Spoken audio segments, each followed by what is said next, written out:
শীত চলে গিয়ে গ্রীষ্মের গরম শুরু হয়ে গেছে।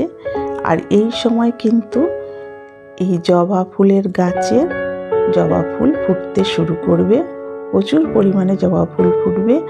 আর এখানে এটা কুশান্ডা, এই কুশান্ডা ফুল অনেক দিন ধরে ফুটে থাকে। এই ফুলটা দেখতে অপূর্ব সুন্দর, একদম কাগজ ফুলের মতো দেখতে, আর কালারটা অতীব সুন্দর। এই ফুল শীষ হয়ে অনেকটা বড় কুঁড়ি দেখা দেয়, তারপরে প্রত্যেকটা কুঁড়ির ফুল ফুটতে থাকে। আর এই গাছের কিন্তু সতর্কতা অবলম্বন করতে হবে, যেমন গাছের গোড়ায় জল বসা যাবে না, জল দাঁড়ালেই কিন্তু গাছ ক্ষতি হয়ে যাবে। এবারে ঝুরঝুরে মাটি থাকবে এমনভাবে রাখতে হবে।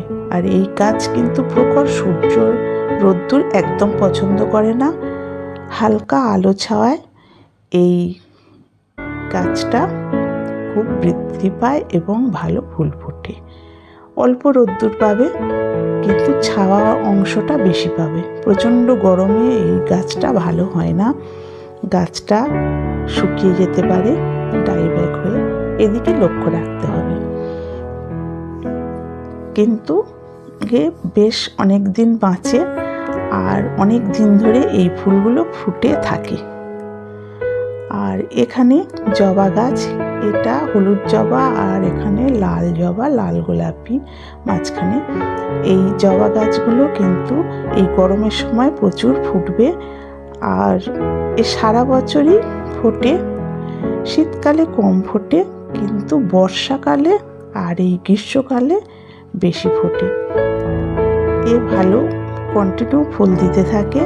আর সার বলতে এখানে আমি দিয়েছি হাড়ের গুঁড়ো আর শিংকুচি আর গোবর সার, এই তিনটে মিশ্রণ করে মাটি তৈরি করে গাছটা লাগিয়েছি এবং তারপর থেকে কিন্তু কন্টিনিউ ফুল হতে শুরু করেছে।